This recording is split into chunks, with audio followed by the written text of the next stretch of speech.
Alright, welcome back everyone to another LEGO Star Wars video, and let's get straight into this. This is my full thoughts and my initial reaction of the recently revealed LEGO Star Wars 2023 UCS Venator class Republic Attack Cruiser. This comes out October 4th, 2023 for everyone, and a couple days early on October 1st if you are an insider or VIP member. So this retails for $650, comes with 2 exclusive minifigures, 5,374 pieces, set number 75367, and this is a wonderful set that we've been talking about here for months and months, and now we finally get to see it and finally get to own it here pretty shortly. So very quick disclaimer is I am getting over being sick in this video, so if I sound a little weird, that is why, but today I'll pretty much be going over everything I think about this set and my true thoughts. Moving into the 2 exclusive minifigures, if you guys do want to see whole entire separate videos on them, where I pretty much broke down each minifigure for about 8 minutes, going over the accuracies, the inaccuracies, and pretty much everything in between. You guys can go check those out from about a month ago. But my short kind of reactions to these minifigures is the Admiral Yularen is pretty much perfect. Really nothing much more you can change about them. I love the inclusion of dual molded legs, and it makes perfect sense for Yularen to be in this set. Next up, we have the 2023 Rex, very controversial minifigure. I did get one early the other day, and I gotta be frank, my initial reaction, seeing it in person with my own 2 eyes, was definitely a little bit better than I was expecting. But then, shortly after, a couple of the, objective and subjective, flaws of the minifigure started to really kind of poke out at me more, and then, kind of came back to reality as to what the Captain Rex minifigure is.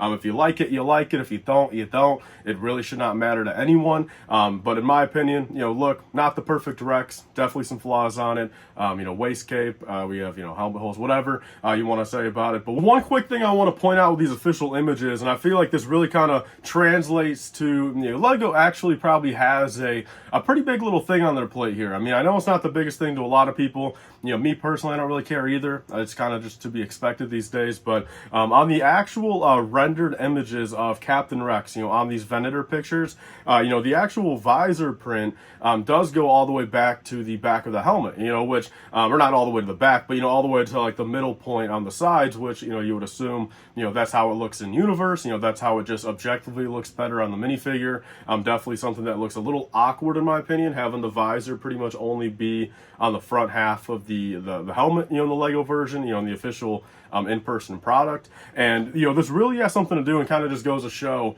the inclusion of these helmet holes really was not thought out too fully. I feel like, these helmet holes really at the baseline of it, whether you like them or dislike them, it is causing some printing problems on these clone helmets, and that's just the fact of it. With the 212th helmets, with the 332nd helmets, now we have on Captain Rex's helmet where, the actual original designs, these rendered designs these designers are actually putting together are a little bit better than the actual product we're getting, and that, that sucks for the designer, that sucks for the LEGO brand itself, that sucks for the consumer, of course.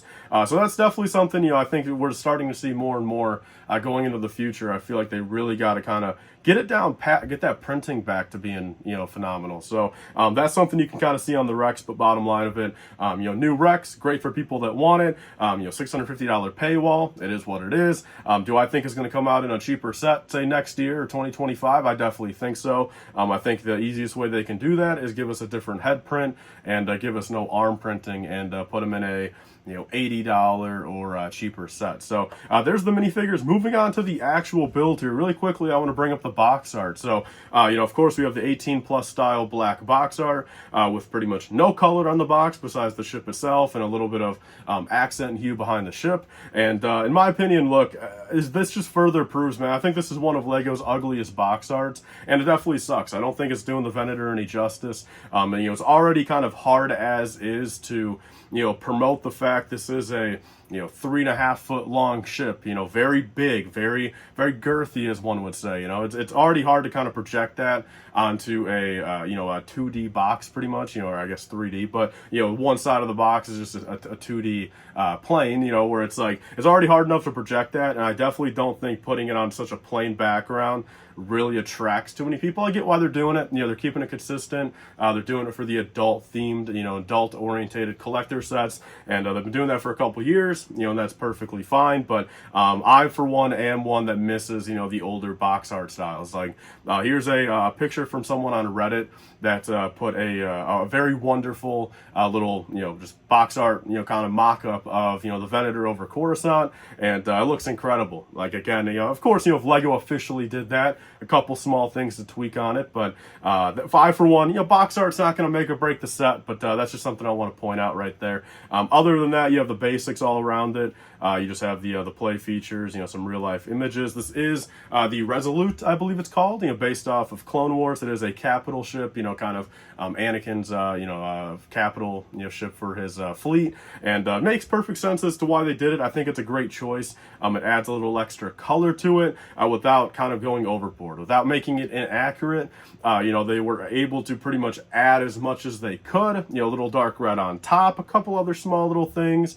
And overall, I'm very glad, and Anakin is my favorite character. You know, shout out to Anakin. So, you know, having his Venator, of course, is even more better.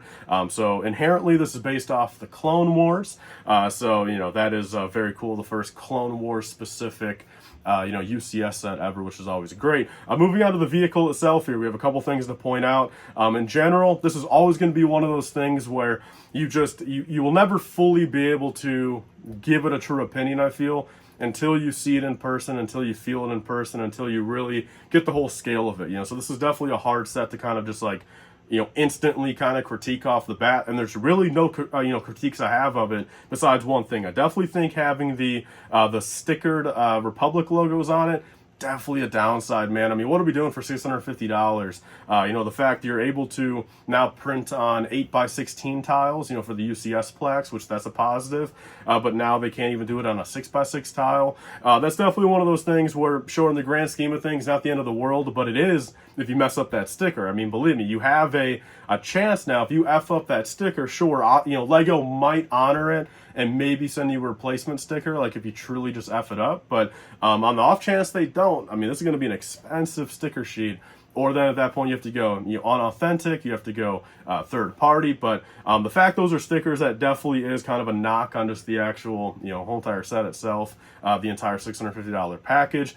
Other than that, nothing much more to really say about it. Again, until I get it in person, I'm buying it day one. I want to do a couple build streams for it, and we'll truly gonna, you know, get to see how good it is. You know, we'll get this, you know, be able to point out some flaws, and if there are any, we'll be able to point out all the positives. It is the exact same length as the 2019 Star Destroyer, so I already kind of have a little bit of an idea how long it will be, and it's definitely gonna be a nice length. You know, some people are saying, oh, they're wishing they kept it in scale, it should be a little bit shorter, but it's like, that's the one thing I'll never truly get from people, you know, and it's like everyone's got their own cup of tea, you know, everyone's got their own things they want to, you know, deal with and like and dislike, but, you know, worrying about like scale of ships, you know, especially play sets, let alone UCS sets, it's like my mindset with that has always just been, make the biggest version you can for a UCS set. Like, if you're already going to be paying, you know, $500, you know, very shortly, you're probably the first $1,000 one's going to be coming out for whatever vehicle it is. Don't you want to be just getting the biggest product you can, you know, for that money? So at that point, give me the Venator that's 43 inches long. You know, don't, you know, shave it down to 35. Give me a 43 incher, and you know, that's my personal, you know, cup of tea. So one big thing here, I want to point it out. A lot of people were DMing me.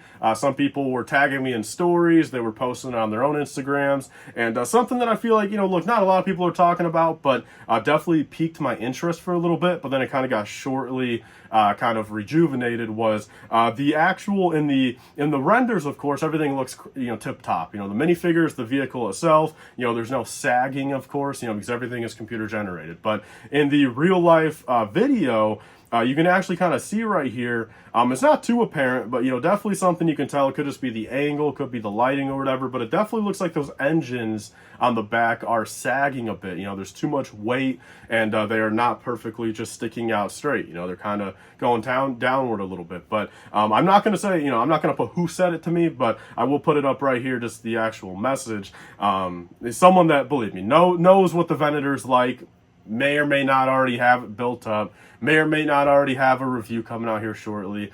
They were able to just instantly kind of, a couple hours later, shut down the fact that at least currently, at least like when you first build it, at least the first couple weeks, it's not, they don't sag, they're fine. The engines are good. The one thing that I can say is, of course, no one knows yet, is 3 years from now, if you have your Venator on a flat platform, are the engines going to start sagging? Are some of the other pieces going to start sagging? That's a future problem that we're going to have to deal with if that is the case.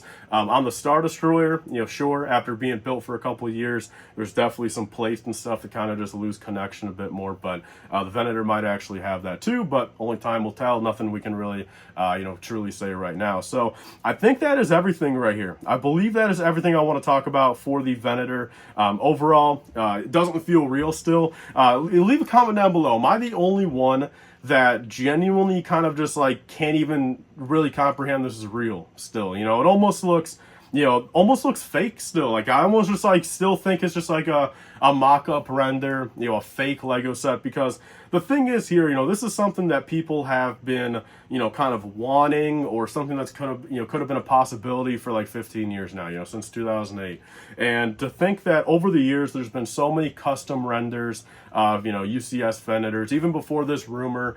And then there's been so many knockoff versions from, Lepin or Star Plan or Mold King or whatever. Like there's so many just like, again, fake UCS Venators out there on box arts that have been floating around for like 5-10 years that were just never real, and you just never really fully comprehended the fact, wow, this could be real eventually, and now it is here. And I gotta be frank, it's gonna take a little getting used to. It's gonna be weird until I actually have it in my hands and crack it open and like see the Lego logo on that first piece. It's going to be a little bit of a dream, still, like even seeing it, it's revealed, it's coming, like it's 2 weeks from now. All right, guys, so this video probably went a little bit longer than I expected, but, it's been a couple weeks since I talked with you guys, so let's kind of just get into everything. But, so there's that. So I will be back here. I know I said that last video. Just believe me, been very sick the past week or so, been doing some other stuff. And I'm still kind of getting over it all of a sudden. So hopefully by this weekend, I can have that one video I planned a couple weeks ago to actually come out, and finally kind of get back on track. The channel's gonna be having a little revamp. You're getting into some new stuff going to the last quarter of the year, so stay tuned for that. Leave your thoughts down below on the Venator. Are you guys picking it up day one? Do you guys like it? Do you guys dislike it? Comment down below your favorite thing. Should they have had more minifigures in here? I'd love to hear it all, and let's start the discussion back up on the channel and get things rolling again. So I'll see you guys on the next video. Bye, guys, and stay safe.